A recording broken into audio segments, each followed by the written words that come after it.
Tech Bro Indonesia. Backpain. Job opportunity itu kan terbentuk karena ada tools-tools yang hard to master. Yang pernah itu Facebook, Google, Amazon. Nah, gue apply terus tuh di banyak negara, di banyak perusahaan, ya kan. Tapi nggak ada yang lolos. Kayak lu udah upload sesuatu, tolong tesin, gitu. Udah nggak kayak gitu lagi. Mereka udah high level sekarang kerjaan. Oke. Salam. Berjumpa kembali di channel ngetes orang baru. Gue pembukaan dulu, coy. Mantap. Oke. Di video kali ini ada yang spesial karena untuk pertama kalinya ada yang non-QA. Non-QA. Di sini gue udah sama Tech Bro Indonesia yang nama Twitternya Backpain, yaitu Faisal. Nah, sebelum kita mulai, boleh gak sih lo sepatah dua patah gitu kan tentang profil lu tuh siapa dan kenapa gue bilang non-QA gitu. Ya, jadi gue software engineer sekarang di Dubai, di salah satu food online food ordering. Aplikasi online food ordering. Semacam GoFood lah ya. Iya, semacam GoFood, di base-nya di Dubai tapi operating di MENA region. Wow. Di MENA region. MENA itu Middle East? Middle East and Southeast Afrika atau Afrika, lupa gue. Gitu. Wow. Lumayan. 9 negara. Wih. Oke. Dari tadi sempat gue sebutkan nama lu Backpain. Emang apa sih ada hubungannya dengan bugs? Apa lu ngerasa sebel banget sama bugs apa gitu? Lu kan bukan QA kan? Bukan. Ya sebenarnya kan karena memang hari-hari ngoding kan nemu bugs ya. Terus gue sempat punya itu sakit punggung, back pain. Nah, kebanyakan back pain ini penyebabnya karena nge-solve bug terlalu lama dulu. I see. Jadi diplesetin dikit lah. Back pain. Oke, dari back pain jadi bug pain. Iya. Emang gue kira lu tuh merasa sakit hati sama si bugs ini. Bisa juga. Oke, isu paling menurut lu paling gokil dah yang pernah lu bikin. Isu yang paling gokil. Ya kan ada orang meme gitu, ada orang yang delete database production misalkan. Nah, lu isu yang buat lu merasa kayaknya paling malu-maluin lah, kok bisa gua kelolosan gitu. Pernah. Apa tuh? Delete database pernah. Di production. Sampai masuk berita. Wow. Terus defisit uang juga pernah, kehilangan uang juga pernah karena bugs gitu. Jadi salah satu service tuh waktu di deploy kan down ya. Jadi kan ada order loss kan ketika service kita down tuh ya. 200 jutaan lah, berapa menit, 5 menit, 10 menit lah, 200 juta. Gara-gara itu ya. Ya. Wow, jadikan pelajaran banget berarti lo ya. Ngeri banget nih kalau sampai bugs, karena impact-nya bisa segitunya ya. Iya, karena kalau di aplikasi yang serving traffic tinggi kan biasalah yang kayak gitu.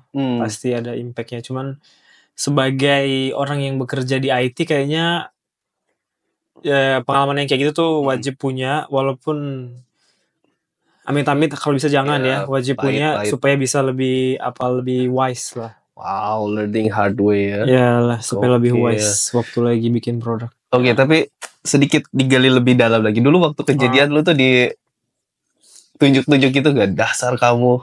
Oh, enggak ada yang kayak gitu. Enggak ada blame. Oh, yang blame kayak gitu enggak pernah.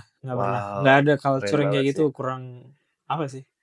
Harusnya jangan lah. Iya, harusnya juga kerja. Sangat gak baik untuk kayak gitu ya. Oke, nah, lu dulu tuh kuliah di jurusan apa? Kuliahnya dulu jurusan teknik informatika. Di mana? Di Palembang, di Universitas Sriwijaya namanya. Oh, Universitas Sriwijaya. Tapi sekarang masih kuliah sih, masih. Lanjut ya, S2. S2 part time. Lah, fokusnya kerja, kuliahnya sambi. Iya, weekendnya S2. Gokil. Gitu, online di luar negeri. Di luar negeri. Nice. Lulus tahun? Oke, telat gak kuliah? Lulusnya telat gak? Jangan. Lulusnya telat. Oke, main dulu berarti ya. Enggak serius banget kuliah. 5 tahun lebih lah. Wow, gokil. 5 tahun lebih. Betah ya di kampus ya. Nyari duit. Oh, bukan nyari daun muda ya? Bukan. Oh, sambil nyari duit. Sambil nyari duit soalnya. Sayang. Nah, menarik nih. Ada banyak teman-teman Ah. mahasiswa tuh sebenarnya yang kayak inferior gitu. Gue belum lulus tapi belum berani ngambil proyekan atau apa. Nah, dulu lu waktu sambil kuliah tuh apa sih yang bisa bikin jadi duit gitu? Dulu itu produk pertama itu kayaknya yang paling mudah itu dulu pakai WordPress. Ya, website. Iya, jadi ada perusahaan profil gitu. perusahaan doang pakai WordPress. Jadi dia butuh orang yang ngerti. Terus kita jabanin lah. Berapa? Paling gajinya cuma 300.000 kalau nggak salah. Waduh, zaman Untuk dulu profil ya zaman dulu. Tapi Tahun kan berapa? lumayan tuh 2000 berapa itu ya? 9. Tua banget. 2015, 16. Oh iya, masih 15 belum atau 16 booming lah. startup sih ya, Ya, soalnya startup belum ada. zaman itu ya. Masih software house dulu kan. Masih software house. Yang booming itu. Terus dapat lagi, setelah itu dapat lagi kan bikin lagi dari dosen ini. Karena dekat sama dosen. Proyekan dosen lah. Iya, benar. Proyek yang kedua lumayan tuh 2 juta atau 3 juta tuh. Itu bikin profil perusahaan lagi. Tapi nggak pakai WordPress tuh, pakai code igniter. PHP juga. PHP dulu. CI. PHP merajalela dulu. Iya dulu. Wow. Ya, gitu situ udah mulai dari situ mulailah naik lagi kan, dapat proyekan yang dari perusahaan, dari teman, dari dosen ya. Mulai bisa melawan inferior setelah dapat duit. Karena kita butuh duitnya sebenarnya. Jadi inferiornya nantilah. Jadi self proven nih, gue udah bisa ngasilin duit dari karya gue gitu ya. Dari uang yang kecil-kecil dulu ya. Nice. Gitu. Nah, habis lulus kuliah, karir pertama lu? Karir pertama dulu di software house. Itu dia bergerak di bidang AI. Zaman dulu itu machine learning gitu kali. Iya, jadi dia bisa bikin automated translation dari meeting. Jadi kayak Zoom yang sekarang gitu. Zoom kan ada auto translation kan, apa sih minutes of meeting gitu ya. MOM. Apa sih bahasanya? Not to land. Nah iya, nama aplikasinya dulu Not to land. Jadi dia ada software house gitu, itu kebanyakan kakak tingkat gua dulu, senior. Terus ada beberapa profesional juga yang udah kerja di Jakarta. Jadi kantor dulu Jakarta Timur. Berarti dari kuliah di Palembang ke Jakarta Timur. Untuk kerja di software di software house ini dia udah AI itu. Jadi dulu kita udah bikin produk AI, kita ngejual server. Servernya yang CPU itu. Jadi kalau orang mau nge-order AI ini, dia ordernya CPU. Di CPU itu kita install si machine learningnya. Jual putus tuh? Jual putus. Zaman dulu gitu. Zaman dulu kayak gitu, jual putus. Ya ada lah berapa bulan itu, tapi tahun gitu kita belum kepikiran bikin startup, bikin service, bikin produk, jual gitu. Iya, jadi dia tapi gede itunya. Kliennya, BUMN, BUMD, swasta. Jadi orang-orang yang butuh notulensi, automated notulensi, mereka pakai ini. Gue dulu di situ cuma berapa bulan? 2 bulan, 3 bulan. Bagian salah satunya yang ngerjain si engine-nya. Ada sedikit banyak di engine-nya, tapi mostly di klien dulu. Jadi ada kliennya tuh website yang nge-listen ke mikrofon, terus nge-call si engine AI-nya, engine machine learning-nya. Jadi di tengah-tengah sini. Keren. Dari situ 2 bulan, terus pindah ke karir lo? Jadi waktu itu pindah ke perusahaan AI lagi. Namanya Kata.ai. Gue tahu. Ya, dulu Yes Boss namanya. Yes Boss. Dari SMS kan dulu. Iya, dari SMS dulu. Terus Yes Boss. Berapa lama ya, itu nggak sampai 1 tahun. 7 atau 8 bulan gitu. Dia Yes Boss ganti nama jadi Kata.ai karena shifting apa? Pivot bisnis, ganti nama jadi Kata.ai. 7 atau 8 bulan di sana, nggak sampai 1 tahun. Terus pindah lagi ke BNI. Corporate gua di BUMN. Padahal dulu udah startup sebenarnya si Yes Boss itu kan, udah mulai masuk masa. Iya. Berarti tahun 2017 gue tebak 17-18 lah. Ke ke BNI. Dari Kata.ai ke BNI. Berapa lama di BNI? Di BNI lumayan lama tuh. 2 tahun. Wow, emang lebih nyaman di corporate atau? Karena di BNI itu Gua kan technical banget orangnya. Waktu lulus nggak sempet ada karir profesional sebagai orang yang hands on ngurus produk dari sisi product owner lah, dari sisi business analyst, dari sisi manager gitu kan. Nah di BNI itu kerjaan gua lumayan punya responsibility yang lebih besar. Jadi termasuk training ke orang yang pakai aplikasi, termasuk nge-leading bikin aplikasi. Jadi lumayan challenging lah. Ada hal-hal yang lumayan challenging yang menurut gua lumayan enak. Terus juga karena gua pegawai tetap dulu. Jadi gua join sebagai ODP. Kan karirnya lumayan bagus tuh. Jadi menurut gua worth it untuk dipertahankan. Tapi akhirnya ya 2 tahun, cuma 2 tahun berapa bulan. Pindah lagi ke startup lagi. Tergoda ke startup. Nah, ini baru masuk ke startup nih. Ya. Kemana tuh? Gua ke BUMD, tiket.com. BUMD Jarum. Ke tiket.com. Oke, itu waktu itu udah merger belum sama sama yang lagi Jarum. Merger. Wow. Lagi merging ke Blibli. Lagi proses merging ke Blibli. Atau setelah beberapa bulan setelah merging kalau nggak salah. Jadi kantornya itu masih sebelum sekarang kantornya di GI ya, di Menara GI kan, Menara BCA. Kalau dulu kantornya masih di Manggarai bukan? Bukan, dulu kantornya itu di Menara apa itu? Oh iya. Di belakang Tamrin City, di sebelah Tamrin City. Jadi ada lupa gue nama gedungnya. Nah, di situ kita sebenarnya barengan sama Blibli juga kalau salah di satu gedung yang sama. Berarti ada mulai proses merging. Iya, gitu. Oke, berapa lama di situ? Di situ lama juga tuh. 2 tahunan juga kali ya. 2 tahun lebih kayaknya ya. Oke, dari situ baru ke Dubai. Dari situ baru ke Dubai. Wow, oke. Tapi seulang lagi nih di awal, tadi lu kan sebagai back-end engineer gitu, atau gimana tuh? Apa semua full stack dulu. Awalnya full stack pasti. Kan kita biasanya back-end tuh awalnya full stack dulu. Ya. Kan Laravel, CI gitu ya, Ruby on Rails ya gitulah ya. Terus mulai spesifik ke back-end setelah itu. Sampai sekarang masih fokusnya di back-end, tapi bahasa pemrogramannya macam-macam atau macam-macam. Fokus di 1-2 gitu. Wah, udah pindah banyak banget, Pak. Wow. Mulai dari C#, C# di BNI masih. C# waktu masih kuliah tuh C# gua. Visual Studio. Wow. C++ ya kan, mostly kalau kuliah tuh C++ kalau anak computer science biasanya. C++.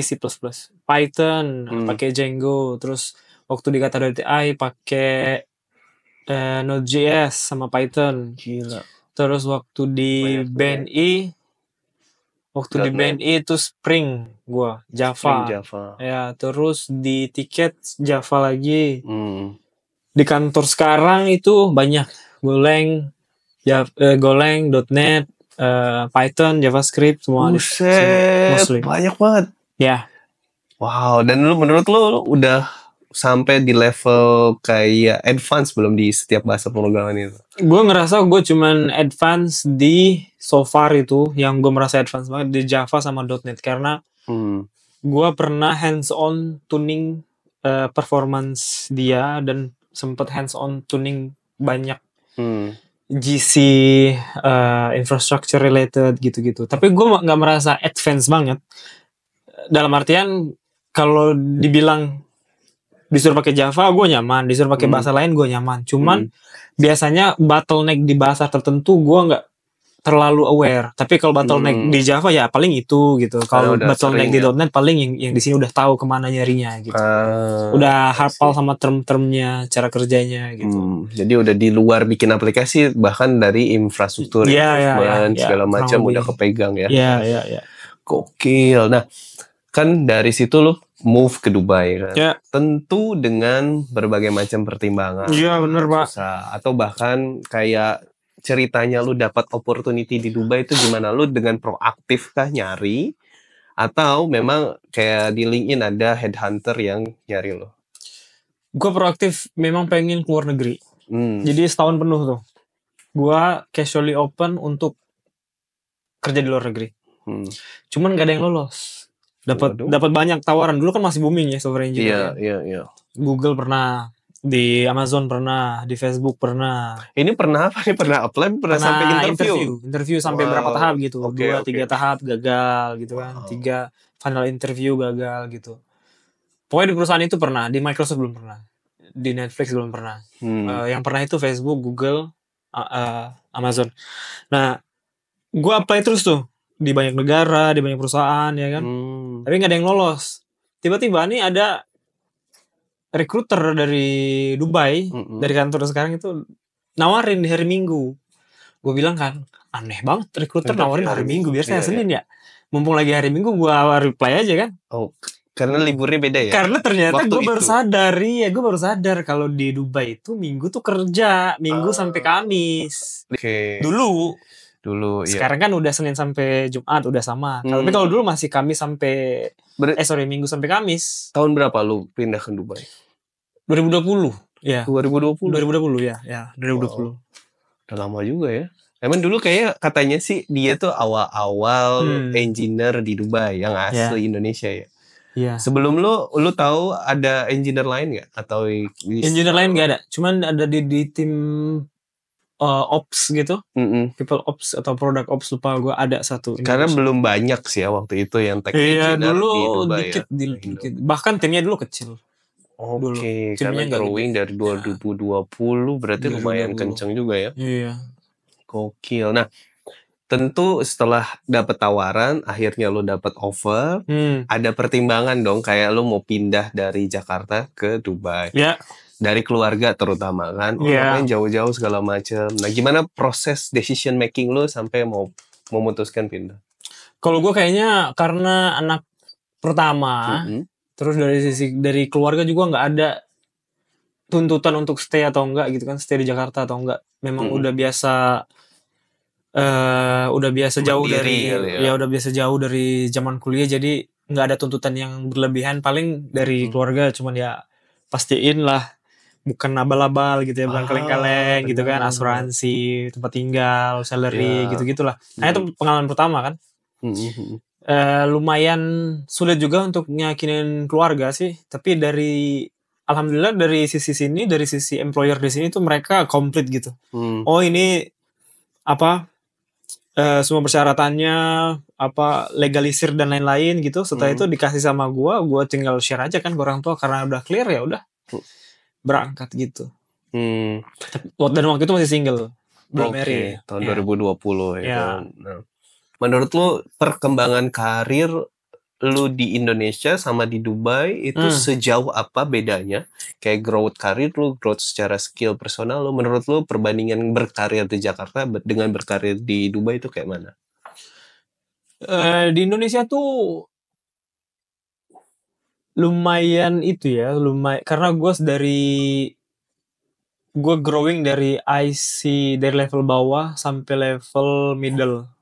Ya kan, jadi gue dalam waktu bersamaan juga sedang mencari tahu sebenarnya karir itu yang kayak gimana. Jadi gue nggak bisa bilang di Indonesia itu karirnya nggak berjalan bagus, tapi karena gue punya pengalaman di Indonesia ini, karir menopang gue untuk akselerasi lebih cepat di Dubai. Jadi kayak ya anggaplah lu SMP yang maksud lu anggaplah lu SMP tuh, SMA, terus mau kuliah. Kalau langsung kuliah tanpa SMP dan SMA kan agak random kan. Nah, jadi gue ngelihatnya waktu gue di Indonesia itu kayak gue literally kayak cuma ngikutin doang harusnya kayak gimana. Tapi ketika di Dubai tuh culture perusahaannya tuh bagus. Jadi dia sangat mendukung orang untuk growth, dan itu bukan cuma teori. Jadi kayak bukan hal yang lu omongin kalau ini kayak gini untuk grow, bukan. Jadi literally coachingnya tuh kalau gue kan di tim gue tuh kita tuh one on one sama manajer tuh per minggu. Tapi kalau di Indonesia itu gue bisa kalau nggak salah per 3 bulan, 6 bulan. One on one tuh paling 3 bulan. Dan itu kalau kita nggak raise, karena kan sebenarnya one on one itu kita yang butuh. Kan? Wow. Gitu. Kalau di sini tuh atasan kita sebagai orang yang bertanggung jawab atas karir kita, dia mengingatkan kalau bisa kita one on one-nya 1 minggu, 2 minggu, diingetin sama dia. Ini culture yang bener gitu. Jadi kalau lu sampai lupa, jangan lupa kita harus one on one lagi, performa lu kayak gimana per minggu, per 2 minggu, 1 bulan gitu kan. Gitu. Kalau di Indonesia, kita sebagai orang technical tuh nggak terlalu diingatkan dulu. Which is nggak masalah juga, karena memang kita yang harus own decision mau punya karir atau enggak kan. Cuman ya di sini enaknya gitu sih, yang manajer kita tuh, atasan kita tuh literally merasa dia bertanggung jawab gitu. I see. Buat nge-growing anak buahnya lah ya. Anak buahnya gitu. Jadi jangan lupa untuk one on one terus. Nah, ini menarik sebenarnya. Kalau di Indonesia kan most likely kita di tech itu hampir semuanya orang Indonesia yang di perusahaan itu. Biasanya mungkin sama orang India doang lah terpaparnya ya. Nah, kalau di sini, kalau gue lihat kan di dalam semua perusahaan yang internasional kayak gitu tuh ada banyak talenta-talenta dari seluruh dunia. Dari Middle East misalkan, dari Afrika bahkan, atau sampai Eropa ataupun Amerika Selatan juga pada kemari gitu kan. Nah, menurut lo dari berbagai macam campur tangan dari sebagai banyak orang itu bikin perusahaannya jadi nambah ruwet gak sih? Misalnya kayak orang ini kayak jadi ribet banget diskusinya karena panjang atau apa? Atau menurut lo kayak gitu tuh oke kalau di tim gue tuh nggak ada lebih ribet? Di tim gue tuh ada sekitar 7 orang, 7-8 orang lah. Beda negara? Semuanya beda negara. Semuanya beda negara, dari Eropa ada, dari Amerika Latin ada, dari Rusia segala macam. Jadi setiap orang tuh beda, dan gue dari Indonesia. Enggak itu sih, enggak bikin dia ruwet karena orangnya orang-orang yang kompeten, memang yang di-hire kan orang yang kompeten. Jadi enaknya kalau orang yang kompeten itu model diskusinya itu enggak subjektif. Jadi misalnya gue bawa solusi untuk menaikkan performa tim gitu. Jadi salah satu caranya adalah misalnya lu harus banyak-banyak ngoding gitu kan ya. Nah, tapi apa justifikasinya banyak-banyak ngoding ini gitu. Nah, kalau orang-orang yang kompeten di tim gue itu, jadi kita pertama biasanya ada studinya dulu ya kan, biasanya dari buku atau dari paper gitu. Nah, nanti dari paper ini akan dibawa tuh justifikasinya kalau hasilnya bakal kayak gini. Nah, kita implementasiin di dalam sebuah sistem ya kan. Kalau itu cuman obrolan doang, misalnya kita harus bikin kode yang bagus gitu. Tapi itu kan cuma obrolan ya. Nah, ya hal-hal yang kayak gitu tuh yang selalu kita jauhin. Biasanya teknik yang selalu kita gunakan tuh kita bikin document first approach namanya. Document first approach itu jadi mirip kayak RFC gitu. Mirip kayak RFC tapi lebih simple lah, lebih simple dan mudah untuk ngebawa orang fokus ke satu ide atau topik gitu. Jadi kalau ada apa-apa bukan start dari ngobrol, tapi start dari dokumen dulu. Nanti udah ada datanya, hasilnya kayak gimana, approach-nya bakal kayak gimana, impact outcome-nya ada, impact outcome-nya apa, itu mempermudah komunikasi. Dan juga kalau kata lo tadi, kalau ada diskusi malah bikin ribet ya enggak juga, karena datanya udah ada gitu. Jadi mempermudah biasanya gitu. Kalau di Indonesia lebih banyak top down kali ya. Atau enggak juga dari kayak top down tuh bikin kita proyeknya kayak gini bikin gitu. Enggak ada kayak sebenarnya di sini juga campuran. Gitu. Ada top down juga, ada bottom up juga. Tergantung sebenarnya itu tergantung kondisi perusahaan dan tim juga. Ya, timnya ya. Ada beberapa hal yang harusnya top down ya. Misalnya contoh misal di tim tech itu biasanya mereka enggak terlalu aware dengan kayak quality of code kayak gitu-gitu kan. Dari sisi developer misalnya akan nyalahin QA kenapa nggak ngecek dan lain-lain. Hal-hal kayak gitu kan itu berkaitan dengan culture ya. Yang kayak berkaitan dengan culture itu harus dari top down. Jadi lu harus mengubah sesuatu dulu dari atas sehingga di bawah nggak akan saling konflik gitu kan. Jadi contohnya misalnya yang untuk masalah quality of product tadi, jadi developer itu dikasih tanggung jawab untuk make sure kodenya berkualitas. QA itu tanggung jawabnya bukan untuk make sure produknya berkualitas, tapi lebih ke kayak regression, automation, high level lagi gitu. Jadi QA itu lebih ke strategic plan gimana untuk memitigasi dan regresi dan lain-lain. Gue nggak terlalu paham sih, cuman itu di perusahaan sekarang gitu. Sekarang di perusahaan sekarang ya kayak gitu ya. Nah, kalau misalkan menurut lu ya talenta developer Indonesia, software engineer Indonesia itu sebenarnya bisa bersaing dengan dari engineer seluruh dunia nggak sih? Atau menurut lu ada perbedaannya? Pasti ada lah, pasti bisa bersaing lah. Biasanya engineer itu dia tuh untuk posisi software engineer ya, biasanya yang dilihat itu dia fundamentalnya bagus apa enggak. Kalau untuk software engineer pastilah yang kayak kalau dari interview yang ada tuh kan time complexity, lead code dan lain-lain. Itu as long as dia fundamentalnya bagus tuh udah mudah dibentuknya. Jadi kayak tools yang lain-lain tuh mudah dikenalkan gitu. Karena dia udah tahu fundamentalnya. Terus lebih ke secara soft skill nih. Dia orangnya open nggak untuk hal baru dan juga strong nggak untuk sesuatu yang dia yakini benar. Ya. Kalau sudah dikombinasikan menurut gua ya pasti bisa untuk bersaing. Terus yang paling penting ya bahasa Inggris. Seberapa penting menurut lo? Kalau bahasa Inggris harus lancar, harus punya TOEFL atau kalau TOEFL nggak harus lah. Nggak harus punya TOEFL atau IELTS. Harus lancar apa enggak? Menurut gue ya karena komunikasi wajib lah sih ya. Karena biar nggak salah paham juga. Broken grammar itu hal lain ya. Tapi lancar mengutarakan isi pikiran itu ya benar. Berkaitan dengan grammar otomatis. Jadi kayak ya mau nggak mau harus bagus bahasa Inggris. Nah, gue juga sempat punya cerita. Dulu tuh di Gojek nih ya, gue udah referral satu orang yang jago banget secara teknis. Gue tahu dia master lah. Tapi dia udah sampai tahap jauh, gagal cuman gara-gara bahasa Inggrisnya. Karena di Gojek perlu bahasa Inggris juga ya? Ya karena kan lu berhubungan dengan orang India kan, secara sehari-hari bahasa. Yang interview ada orang Indianya. Ya dia pakai bahasa Inggris berarti ya. Tentu aja kan. Walaupun di dalam satu ruangan itu 99% orang Indonesia, ada satu orang India kan, kita mesti pakai bahasa Inggris kan ngobrolnya. Harusnya dia pakai bahasa Indonesia. Iya, makanya ya beratnya di situ. Nah, dia interview udah tahap akhir apa itu sebelum tahap akhir ya, karena bahasa Inggrisnya belibet, banyak nggak bisa keluar idenya gitu.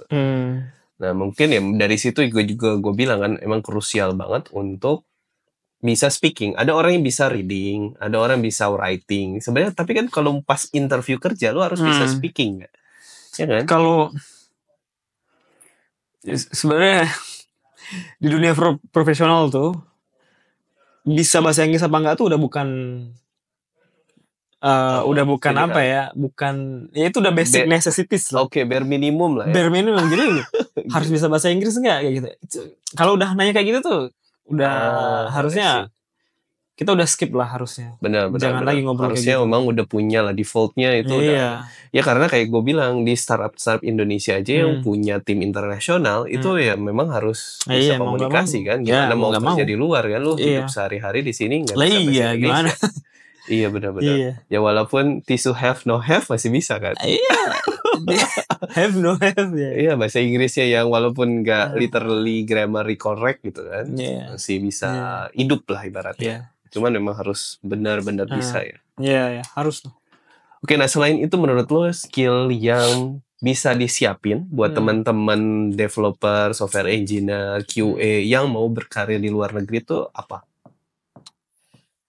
Kalau developer ya, kita skip bahasa Inggris lah ya. Kalau developer tuh tergantung role-nya dia, Pak. Tergantung role sama kondisi perusahaan ya menurut gue. Tapi general in general developer untuk posisi basic tuh pasti harus bagus fundamental dulu. Fundamental gimana cara suatu bahasa berjalan misalnya, itu terlalu low level sih. Gimana cara bikin API contohnya untuk back end ya kan. Kalau untuk front end gimana cara pakai framework tertentu atau gimana cara pakai apa sih client language kayak JavaScript gitu atau React atau Next.js gitu.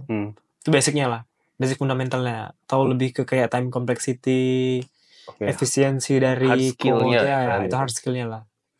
Itu wajib lah itu. Wajib nggak bisa lah Karena itu yang dijual kan, skill keahlian. Karena mostly building lu ya. Karena mostly waktu interview pasti yang ditanya yang itu pasti. Nggak akan jauh-jauh. Kita akan nanya itu. Cara nge-handle data kecil, cara nge-handle data besar itu kan ngaruh semua nanti ke fundamental itu. I see. Itu untuk developer. Kalau untuk QA, gue kurang tahu nih. Kalau untuk QA, tapi yang jelas memang QA itu setahu gue nih di perusahaan gue tuh mulai dari manual dulu, ya. Mulai dari manual dulu, mereka ngetes manual satu-satu, dedicated ke tim gitu kan. Terus shifting ke yang kayak kata gue tadi, dia lebih ke strategic, ya kan. Jadi dia tuh kayak awalnya kayak dedicated ke tim, sekarang kayak manajer tim gitu. Mereka ngehandle gimana kalau kita mau bikin develop sesuatu nih, lu tuh ngasih masukan di awal, bukan di akhir. Gokil. Jadi ketika mau develop sesuatu kan, anggaplah misalnya kalau lu mau develop fitur tuh, lu butuh rekomendasi untuk security. Lu datang ke security team. Wow. Mereka kasih rekomendasi di depan ya kan, cara implementasi kayak gimana, terus ada brainstorming dan lain-lain. Sama dengan QA, kalau lu butuh rekomendasi dari mereka, lu datang, nanti mereka rekomendasiin waktu development. Wow. Ya kan? Jadi bukan kayak lu develop sesuatu, tolong tesin gitu. Udah nggak kayak gitu lagi. Mereka udah high level sekarang kerjanya dan semuanya udah automated kan. Yang bikin automation scriptnya si dev-nya atau QA? Tergantung levelnya. Jadi kalau di level back-end, di level API, di level service, itu biasanya di si back-end-nya. Tim yang owning. Ya, karena kita own itu nggak make sense untuk ngasih QA untuk mereka yang nge-measure quality-nya gitu kan. Kalau QA itu biasanya lebih ke kayak overall, response time gitu, regression gitu. Itu yang mereka pegang. Iya, stability gitu-gitulah. Gitu. Paham. Terus misalnya total bugs yang sebelumnya nggak ada jadi ada, kayak gitulah. Wow. Ya reporting, ya lebih ke decision making lah. Jadi secara assessment quality secara keseluruhan kali ya, bukan per fitur, per project gitu kan? Iya, tergantung sebenarnya. Pasti dia akan secara high level. Tapi ketika ada satu bagian yang numpuk gitu, kok banyak banget bugnya di sini, mereka akan mulai join gitu. Akan mulai assist, kayak gitu. Mereka akan mulai assist. Gimana sih? Kok ada banyak bugs nih? Apa mekanisme yang kurang? Apa yang harus ditingkatin lagi gitu. Ya, biasanya kayak gitu. Satu pertanyaan terakhir dari gua karena ada keterbatasan waktu. Mungkin nanti kita sambung di episode berikutnya. Satu pertanyaan pamungkas nih. Gimana cara lu belajar untuk stay relevan? Stay relevan ya? Iya. Keep update dengan anything. Cara lu belajar. Sebenarnya tuh beberapa hal tuh cuman berulang tapi dibungkus dengan jargon baru. Beberapa hal. Jadi sebenarnya yang pertama kita harus kuat dulu di fundamental supaya mudah untuk memahami hal baru.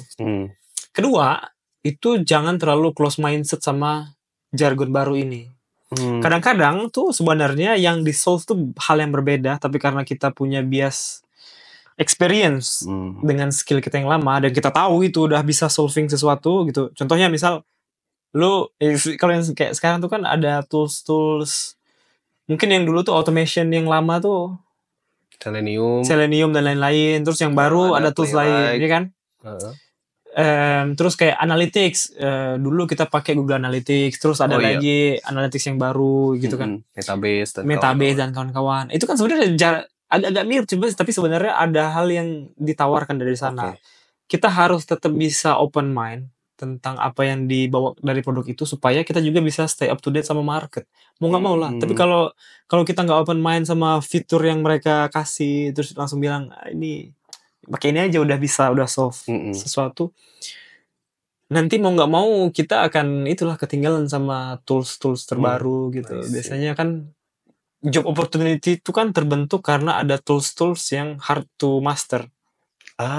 Iya kan? Make sense. Iya kan? Jadi benar.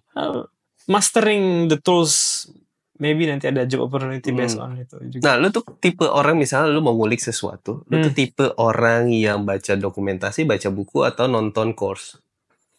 Lu tipe yang mempelajari sesuatu ya? Iya, misal sebuah tools baru, soal framework baru deh katain.